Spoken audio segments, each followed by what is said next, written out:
He gave me the money that I should have gotten from him for being there, and he dropped me back off at the hotel room. When I went there, the normal greeting that I got from my boyfriend was, hey, baby, how was your night? And I would always come in like smiling, cheerful, looking for the plate of cocaine to start my day off with my drink and my cocaine and take a shower and lay next to him and we count the money together. But this time when I gave him what I had, he looked at me and called me some names that he's never called me before and hit me and knocked me to the floor. Again, immediately fear gripped. He doesn't love me. What can I do to make him love me? All of that trauma came back.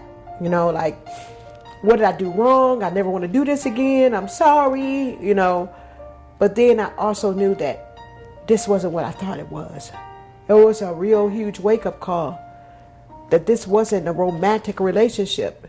It was built on manipulation and a fairy tale. And I still wanted him.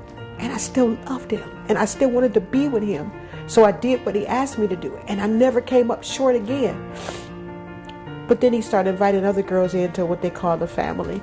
And I felt ostracized because he was allowing other young ladies to come in and, and he's sleeping with them and I have to sleep with them with him. And it was just a lot happening. And it was just so much for a young girl to take in. And by that time, I really felt like I was a grown up and I was wearing my big girl panties too quick. So, needless to say, that went on for a while, maybe a year or so, where I was going in and out of the life and the lifestyle.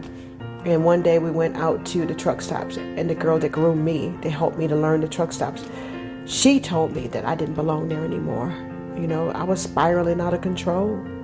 And she took the liberty to take me back home after we got off work one day, after truck stops. She drove me back to Milwaukee. I never know whatever happened to her. I'm sure, according to the code of the street, she violated, and I'm sure that they, beat her up or whatever. But she took me back home.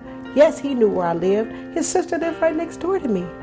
He knew my family. So yes, he came for me. He knocked on the door and tried to sweeten me up. And the first time I remember him knocking on that door, I heard him knocking. And I looked out the window and I was so afraid. I ran and I went into the closet and closed the door.